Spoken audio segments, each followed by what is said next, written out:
ဒီလိုမျိုးတွေရှိရယ်ကာယကင်းလုပ်လို့ရတယ်တောရိပ်တောင်တွေထဲမှာစင်ကာပူလို့တော့မထင်ရဘဲနဲ့အရန်လှတဲ့နေရာလေးကိုသွားခြင်းနေဆိုရင်ဆက်ကြည့်ပေးကြပါဦးကျွန်တော်အဲ့နေ့ကသွားခဲ့တာcircle line မှာရှိရ Marymount MRT က exit A ကနေပြီးထွက်တယ်ပြီးသွားရင် escalator နဲ့အပေါ်တက်ပြီးတော့ကြာချိုးသွားလိုက်တယ်အဲ့ရနေပြီးတော့နောက်ထပ်9မိနစ်လောက်လမ်းလျှောက်လိုက်တာနဲ့ဒီအစိမ်းရောင်ဆိုင်ပုံလေးနဲ့နေရာတွေ့လိမ့်မယ်စိမ်းရောင်ဆိုင်ပုံလေးကနေပြီးတော့တက်ဆက်သွားလိုက်ပြီးတော့ကုန်းကျော်တရအောက်ထဲကိုဝင် selfie လေးပါလေးရိုက်အဲ့ဒါဆိုကျွန်တော်တောင်းရနေရာရောက်ပါပြီ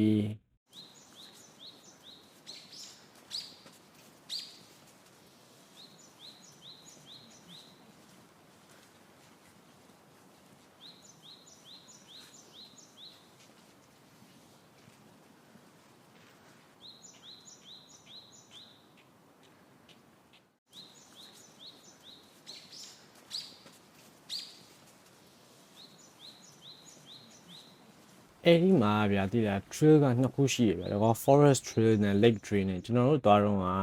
forest trail ကနည်းနည်းလေးညာနက်နေပြီဆိုတော့ကျွန်တော်တို့ကမသွားခဲ့လိုက်ဘူးပြီးတော့ tree top walk ကလည်းပိတ်သွားပြီဆိုတော့ကျွန်တော်တို့တွေ lake trail မှာပဲနည်းနည်းဟိုရှောက်ကြည့်သွားခဲ့တယ်ဘော်ရာတို့အနေနဲ့နားရက်မှာ jogging လုပ်ချင်တယ်ဒါမှမဟုတ် hiking လုပ်ချင်တယ်ဆိုရင်ကျွန်တော်နေ့လည်ကင်းတော့သွားဖို့အကြံပေးခြင်းတယ်ကျွန်တော်ကတော့အဲ့ဒီနေရာဒီတိုင်း chill relax လုပ်ပြီးတော့နေဝင်ချိန်လေးကို AC ခံစားမယ်ဆိုပြီးသွားခဲ့ရဆိုတော့ညနေပိုင်းလောက်မှသွားတယ်9နာရီ6နာရီလောက်ဆိုအရန်လှတော့ပဲအမှ